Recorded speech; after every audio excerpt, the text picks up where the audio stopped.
Welcome to The Art of Growth. I'm Jim Zarbin. And I'm Joel Hubbard. And I want to expand the definition of self-awareness. I think people think of self-awareness as, I'm aware of myself.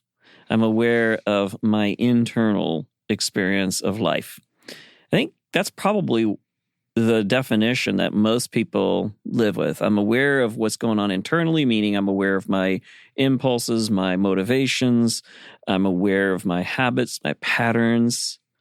But are we aware of our impact on other people?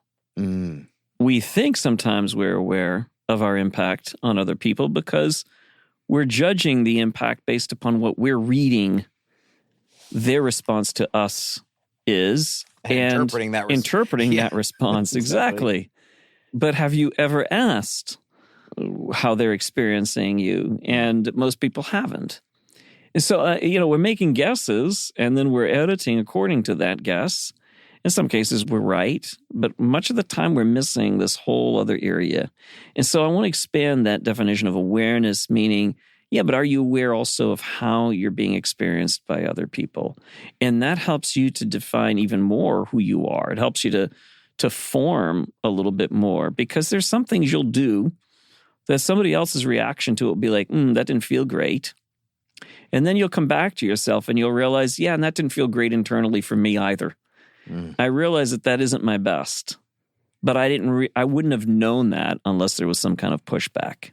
And I think that is what helps us to then move from, if we're going to have any impact on the world externally that's positive, that's fruitful, it's got to be something that also happens internally for us. And the internal needs to be tested by the external. So how I'm showing up, what's my experience of me, what are my internal impulses, what are my internal motivations, and then my patterns and all that. And then how are other people experiencing that?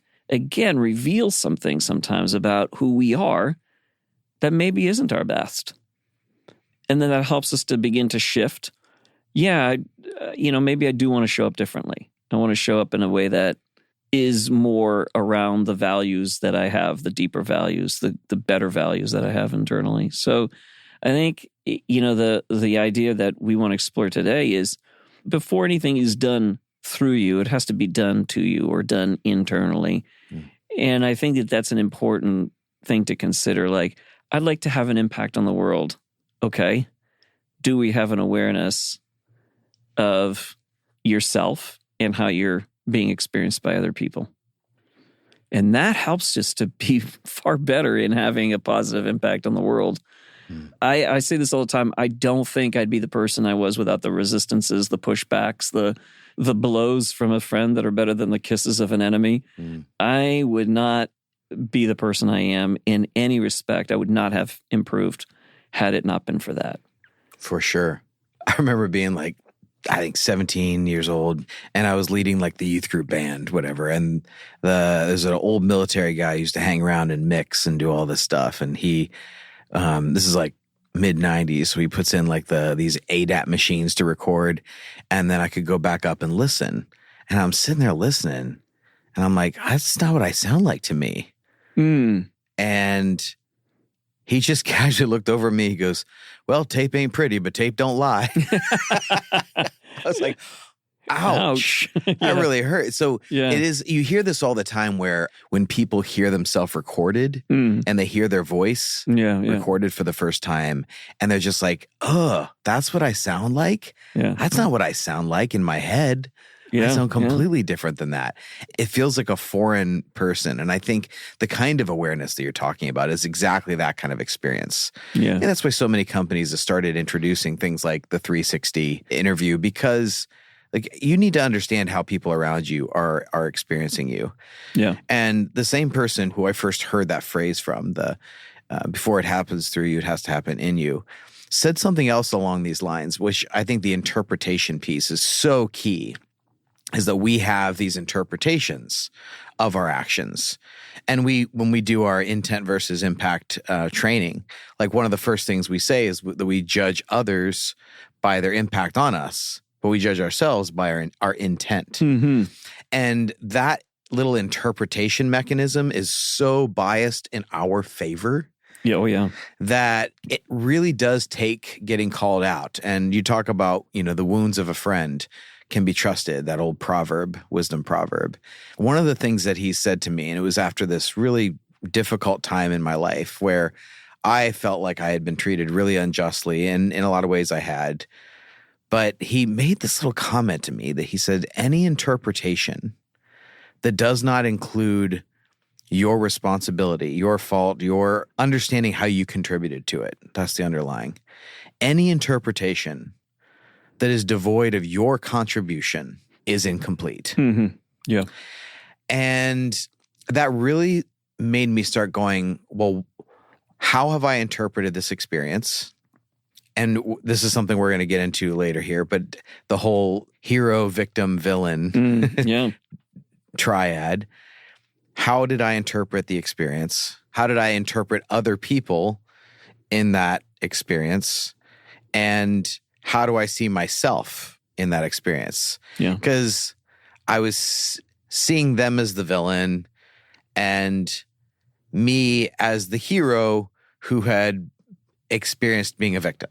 Yeah. So it's very easy to get to those interpretations. This is why I remember when people were watching Friends and they were talking about how great it is to have all these friends around you who just support you no matter what. Yeah. And they always take your side and they're always on your side. The best relationships in your life are not the people who are always on your side. Right. They're the people who will tell you the truth and be on your side in the real way of like calling you out. Yeah. And I have so many stories in my life of some of the people that I respected the most. It's the ones who actually gave me the most resistance. That the optimal resistance is a highly beneficial thing for growth. Yeah. It was just away a weekend with some friends and we were talking about this because there's some people in their lives that have a lot of money, a lot of influence, a lot of power. And because of that, if their significant other, their spouse resists them, it's just like, well, we'll just, breaking up is easy. All kinds of things that can be so easy if you don't have optimal resistance. Yeah. People I know who don't have to make money. It's just taken care of.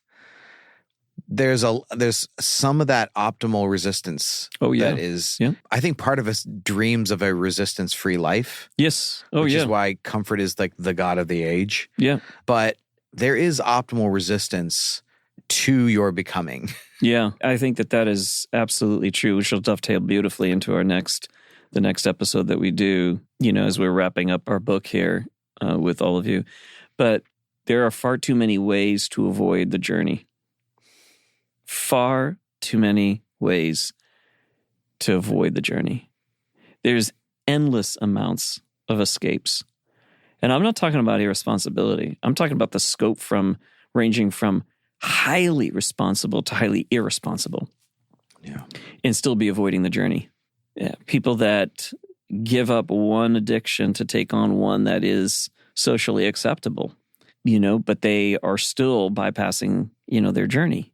And oftentimes it is some kind of resistance, something that was painful, that we didn't enjoy. We don't want to see that happen again. And so we avoid it. And, what doesn't get transformed, it eventually becomes toxic to us. It becomes part of our defensive posture to the world. And so for us to engage in work that we want to do, something that we want to put out into the world that's good, has to first be something, or at least at the same time. I don't know that there's any linear kind of like you must do all your work before you begin to engage in doing good work in the world. But it's more like, hey, that's part of the process. So for example, you put your heart out into the world and you from a position of innocence, from a desire to really do something good. So you do something and you're met with some kind of reaction by your team, by people that are close to you. And the reaction is something that maybe calls out a part of your ego that doesn't feel very good. You get called out on something. And there's a defensiveness, there's a resistance to it. So you push that aside, you ignore it, you defend yourself, you whatever. And you think that is an obstacle to the good work that you're trying to put out into the world. Mm. And I love this saying, and I butcher it every time, but it's something to the effect of what's on the way is the way. What's on the path is the path, not an obstacle to the path. Mm. So the very thing that you think is an interruption to what it is that you're trying to do may actually be very much part of your own growth. And if you bypass it, if you do anything to not deal with that, it will limit your impact through that, whatever your gift, whatever your light is to put out into the world. It will be diminished by a little bit. And each time we do that, it diminishes more and more. And I know that personally, and I think most of us who know about this know that from an experience. Like, we have done that, and the effect of it, and how you suddenly one day realize, like, I'm not having the impact I once was, and I don't like who I've become, and people around me aren't as responsive to me like they once were. Well, yeah, that's probably because of that. You know, a number of bypasses along the road have led you to a entirely different path altogether. Yeah. As you're saying that, I'm just thinking about all the times where when I've met with this resistance, I now see it as something formational and beautiful. Mm-hmm. At the time, I fought against it in every angle I could. I tried to think of every reason why what I was experiencing wasn't accurate. The critique of me was not valid. And I think there's a time that that's actually part of the process too. You actually have to fight against it. I think there is a real value in that. Otherwise, because there are those out there who, when people make critiques of you, you take it too much to heart. You go the other way. Mm-hmm. You know, you just think that anyone saying something negative to you, you go, oh my God, is that true? Which, first of all, I don't think that's the most helpful question to ask. When someone says something that is a challenge to you, or you experience something that has that resistance in your life, and you hear that little voice that says, is that true? I think it's a better thing to say, is this helpful? Like, is this actually helping me, shaping me? But because for some of you, the second someone makes a critique or they push and they give you resistance, you go, oh, yes, back up. And I have to change, right? So, and I'm the other way. As soon as I get resistance, I'm going to fight back and say, no, you are wrong about me.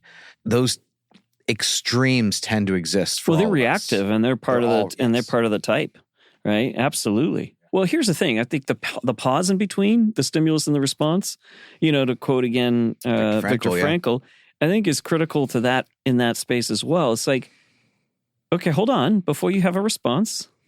I remember this happening to me where I wanted to apologize for something that I'd done, and I had this little inner voice that said, "Don't."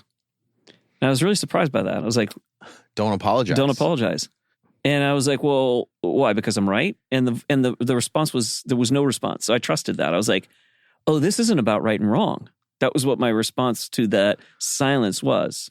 So this was early on. Now I love, those of you who know internal family systems, I'm really enjoying doing that kind of work right now for myself. But I recognize that those were parts. Like, there was a part of me that was, the greater or the higher self was silent, or maybe it was a voice of wisdom, but it was totally silent when I asked the question, am I right? Or is she right?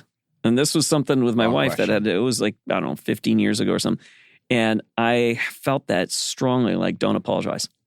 And I said, well, I thought, am I right or is she wrong? Who's right and wrong here? And there was nothing. And then it hit me.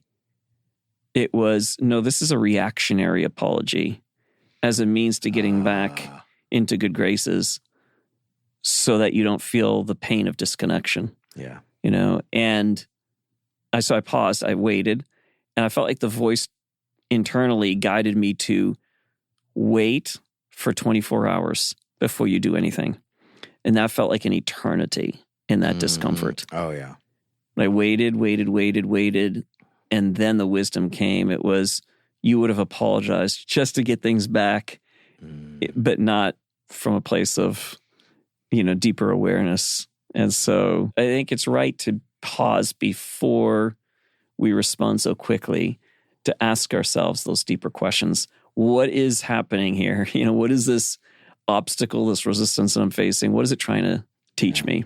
To give the 30,000 foot view here, to zoom out a little bit, we've been going through the different chapters on the podcast, some of them, or combine them or whatever, but of the new book, Hunters, Farmers, Teamers. There's a link in the description of the show notes. We hope everyone get that. The chapter we're talking a little bit about, or making reference to in a few different ways and taking some different angles on it, is near the end is called Lead Yourself, Lead Others. And there's a part where you talk about this, which you call this section mindfulness in action. So, and I love that phrase, that because sometimes people think of mindfulness, or they think about like, I have to move into action, but it's like this combination of being mindful in action. You ask that question, am I reacting out of habit, or am I responding with intention? And that reacting goes along with habits, responding with intention.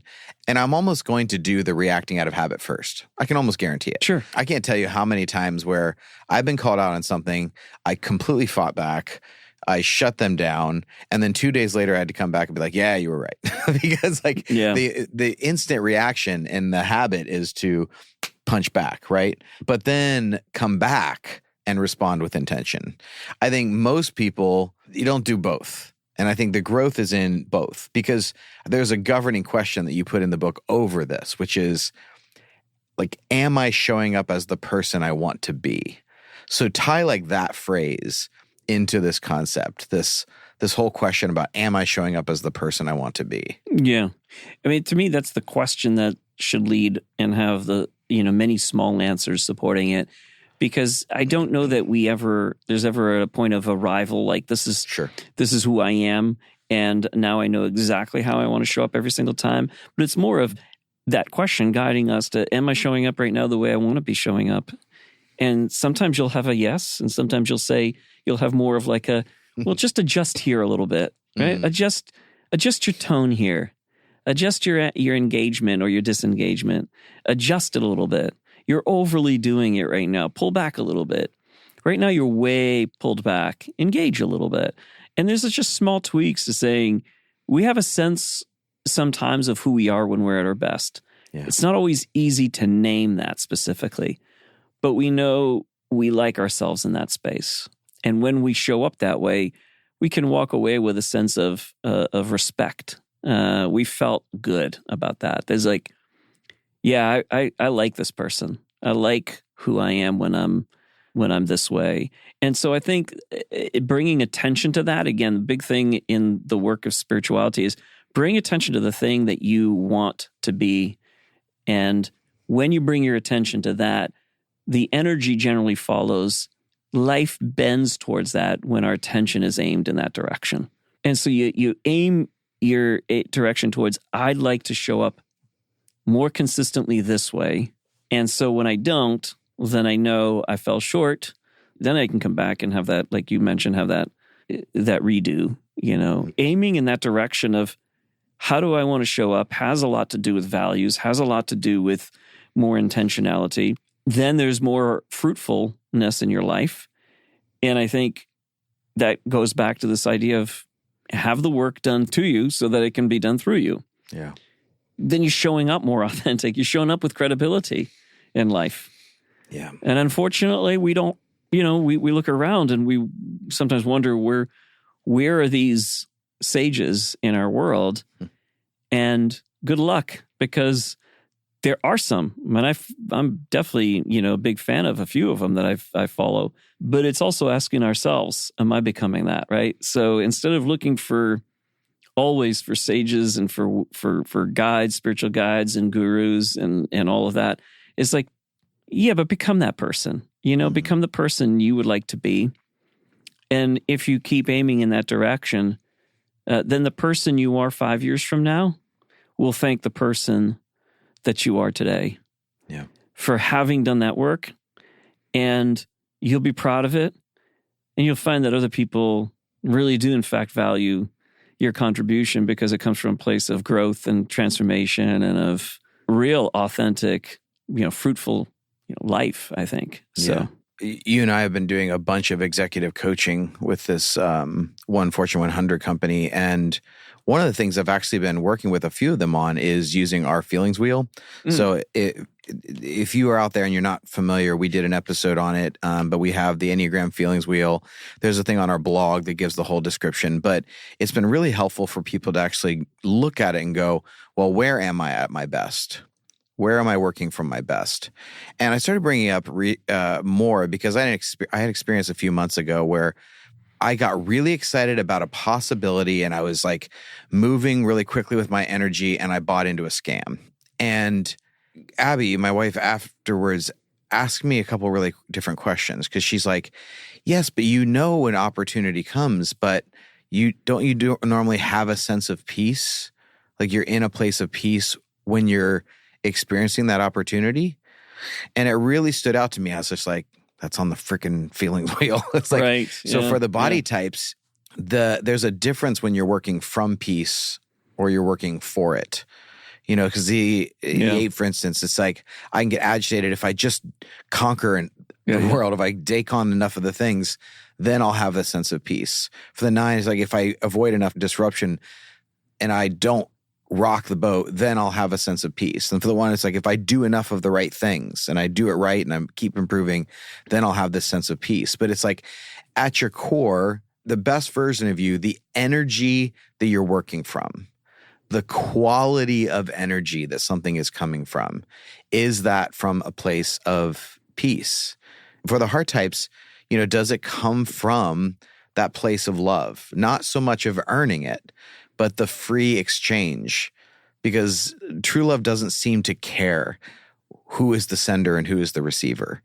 It has this freedom of reciprocity, but it has at the heart of it, I think, a really good question, which is, what does love look like in this situation?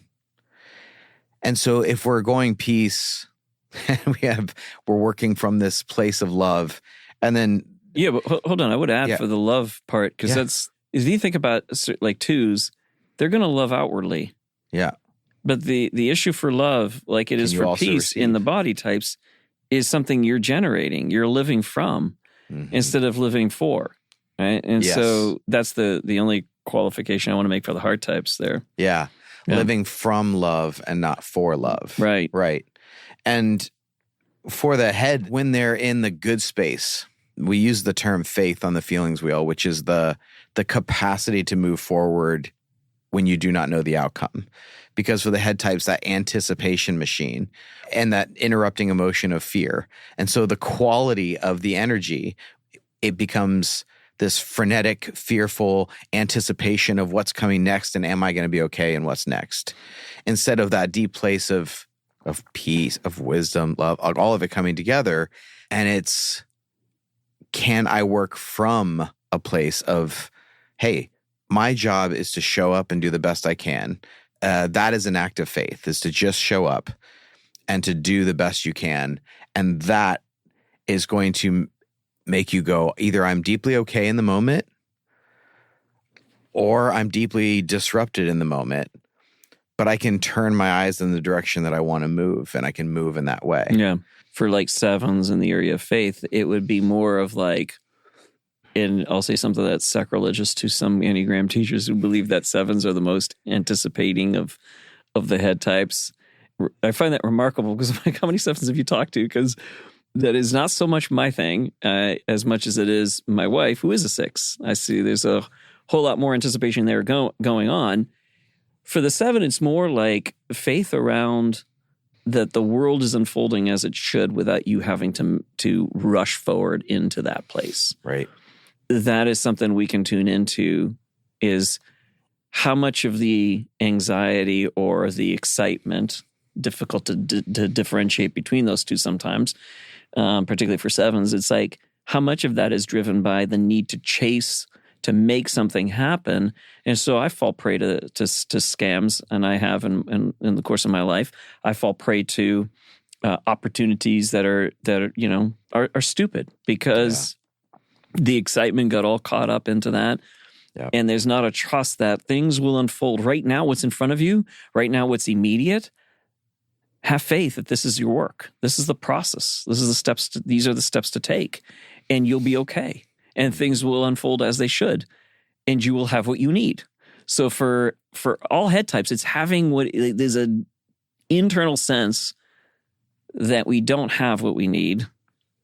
I think that's true for all 9 types, but for head types, we feel it very much in the sort of head resourcing area. You'll see it in 3 very different ways, 5, 6s, and 7s, but that is a big thing. And so you can fall prey. And I would imagine this would be a great longer conversation around how does this show up how do we self-deceive? How do we fall into these traps? How do we fall prey to some scam or to some conspiracy or to something out there? Yeah. It's because, we're not functioning from a place of faith, from a place of love, from a place of peace. We're trying to get that. Yeah. It can feel like excitement, but it's just like the rush, or I need to push, or I need to please, or I need to figure it out. That's solving. Yeah. That's what we mean by like reacting out of habit. Those are the natural habits. And that's why I love using the feelings wheel, because I say, like, here's where you are at your best. And here's a bunch of words that describe you at your best. And so this is where you want to be. But then you have this interrupting emotion. And then that can throw you out into all of these negative experiences that show up. And like actually going, where am I working from right now? And what am I chasing for? And you used the word a second ago, driven. And this goes back to like the Driven to Drawn series. Yeah. Are you being driven to like, I have to do, chase, figure out, solve? But it's hard to see with that. Just like you mentioned, you didn't see it in yourself. But later I do. But later you sure. do, exactly. Yeah. There's a quality of energy. You can look back and see it. Yes.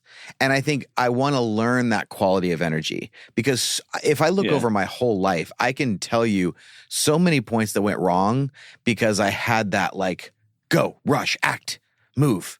But it's not coming from a place of peace. I've had go, act, move, but it's like, I have a deep sense of peace. Those have been good things. Like, it is in hindsight, and we do want to see more of like, can I catch it while it's happening? That's awareness, and we want to grow in that. But I also think it's why we need people. Why we need 100%. people to point that out sometimes, to go, this energy is different. And we may not even see it at the time. And then when we do see it, it's like, oh, now it sticks. And so the next time that rolls around, I might catch it earlier on, earlier on. Definitely catch it earlier on. I was just talking to a couple I was coaching last week about this. And I was talking about, a huge benefit of this work is not that you still aren't triggered. That's something we talk about in this chapter, the whole triggers are teachers. And it's not that you're not disrupted or you don't react wrong, but the amount of time that you spend in the disruption is incredibly shortened. Yes. Things that used to disrupt me for a week or two now is like a couple hours. Yeah. It's got to be pretty major to set me off for a longer span of time. And I think that's one of the biggest things about the self-awareness is your recovery time. Mm-hmm. And this is a huge thing. So I think this shows up in every area of life. But, my wife has had a lot of back issues for the last several years. When she'd have a back issue, it was just kind of like, I need to rest, right? And she would pull back. And there was times where she was barely functional. One of the worst times, it was like barely functional for like weeks. The last few years, she's really been intentionally working out those muscles regularly. She's building the muscles, she's building the strength, she's building the resilience through resistance training. The last episode she had, she was down for a day, but she was able to like work through it, and the next day she was back. Mm-hmm. So like the same thing would have happened, it would have taken her out for days because she's been doing resistance training and working those muscles out.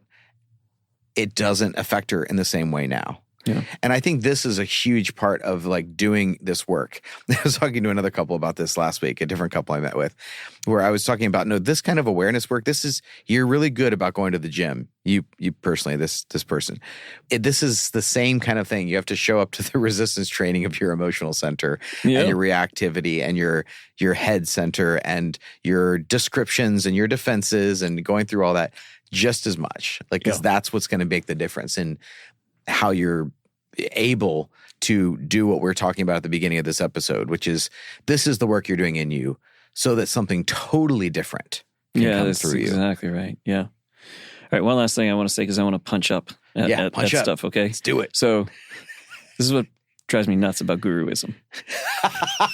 we can come back to this. I'm going to keep coming back to it. Yes. Yeah. Oh God. I can't help it. So I know. I can't either. Are we going to go off on a tangent? I feel like no, because it's totally this. Great. It's like, bring it on. Yes. if you watch the people that you want to surround yourself with and you want to follow are people that are doing exactly this. If you're not doing it and they're not doing it, if you're doing it but they're not doing it, or they're doing it and you're not doing it. Yeah.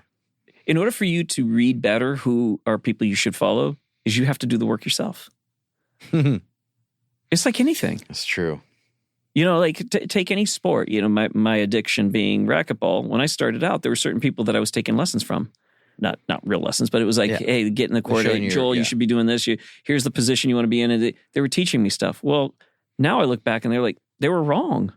They were teaching me their mistakes. They were teaching me, what they believed to be good and what worked.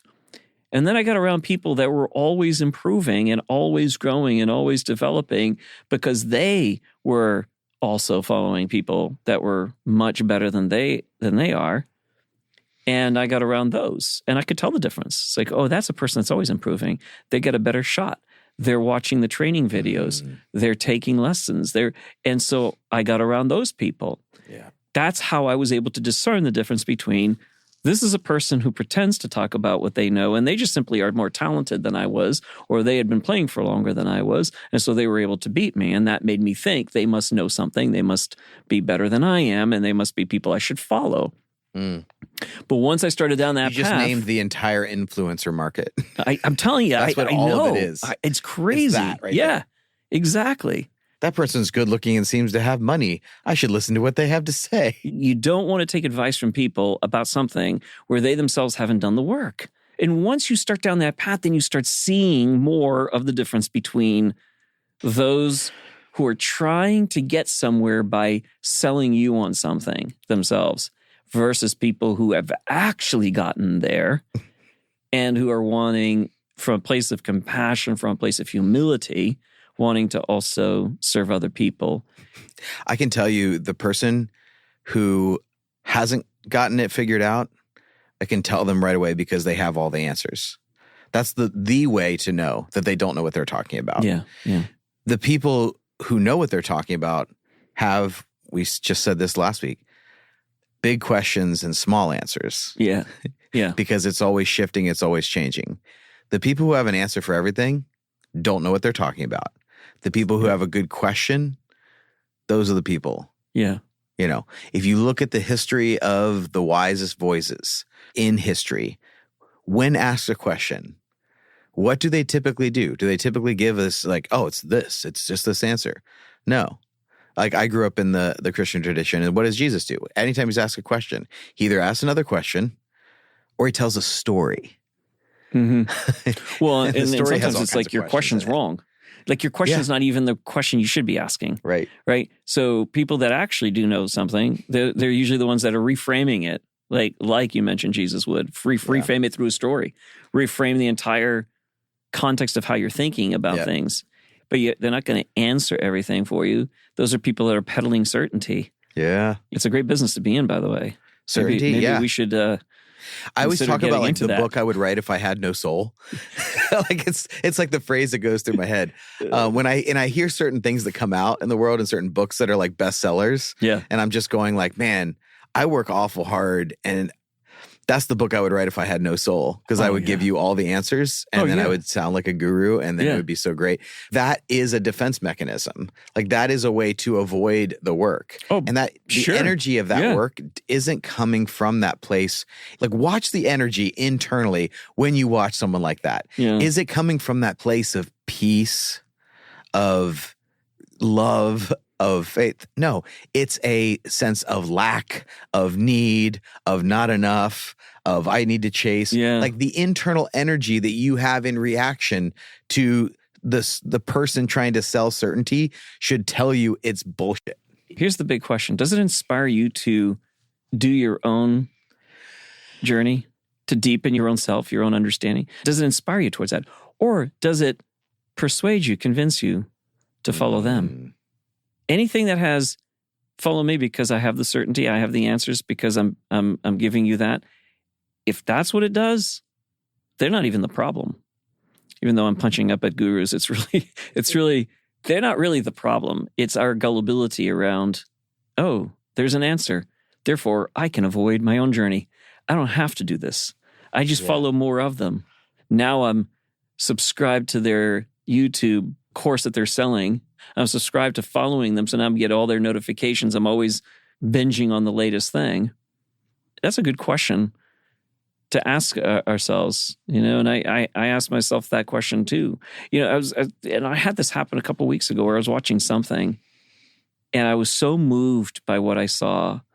It made me want to walk this out more in my own life. Yeah. And as a result, I felt more warmth inside me, more compassion, more generosity.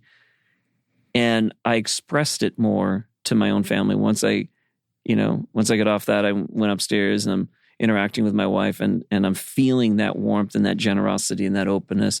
Like, well, that's the stuff I should be pursuing and following and listening to, rather than things that are just conspiratorial or just great for clicks and, having these diversions, This story came to mind of Winston Churchill's mom when she's talking about, these dinners that they would go to and these, interesting world leaders that would come through and she would talk to. And she said, when I sat next to Mr. Gladstone, I thought he was the cleverest man in all of England. But when I sat next to Mr. Disraeli, I thought I was the cleverest woman in England. Because it was like the difference is this person brings something out of you, and the other person is like it makes you see them. Yeah, and there is something to that that I think has to do with like the guruism that you're talking about, which is an interesting place to land when we're starting with like do something internally, before you do it externally, but. Like you can't get there internally simply by listening to some other voice of certainty. That is the hook in the water with the really good looking bait on it. Yep. That's going to drag you out of your environment so that you can be consumed by another. Well, and it'll teach you how to do the thing that, that they're trying to teach you. And again, this is being done. This is the stuff that ends up leading people right back to what we started with. This is what leads people to then becoming professionals in a particular area of life, as a means to selling something, as a means to, being some kind of influence. And that's something that you're doing through you, but hasn't been done in you yet or to you. And so that's another thing. So again, you watch people that are great influencers who are doing the work, the internal work, and you can see that. And the very way that they display that for you makes us want to do the work internally. And then when it's done internally through us, to us, then it comes naturally through us. Like I illustrated, when I watched this particular video, I was so inspired that then it was effortless to then move towards generosity and towards love, towards the world around me. But that's the work that has to be done. And, that's the stuff that is a lot more difficult than it is to just simply grab a hold of, this course for $3.99 will teach you how to do X, Y, and Z. Right. Give you what it is that supposedly you want or need in this life. Yeah. Well, this is why you started with self-awareness. Yeah. Because this is the bigger picture of what that actually means. Yeah. It's what are you tempted by? Right? What are you drawn into and why? How are you impacting others? And are you willing to see that? And were you willing to do something about that? Because when we talk about self-awareness, often this is truncated into this very small version of, are you kind of aware of who you are? It's more of this identity piece. And as we always advocate for, like identity isn't just a singular, a solo activity. It is a participation sport. And you are both always on the affecting the world around you, being affected by it, and self-awareness has to encompass all of those different aspects. I just heard a great quote this week that if you can't see anything right in the perspective that you disagree with, and you can't see anything wrong in the perspective that you do agree with, then you have been manipulated. And it's just kind of having this self-awareness to go, not only what do I think is right, but why do I think that? And how did I get there? And like actually doing a deep dive and like, how am I impacting this world? And how am I sharing the information that I have? How am I sharing the beliefs? Like, what is the quality of the energy? And that's a phrase that really helps me. What is the quality of the energy I'm coming forth with? Because that's going to have a huge impact.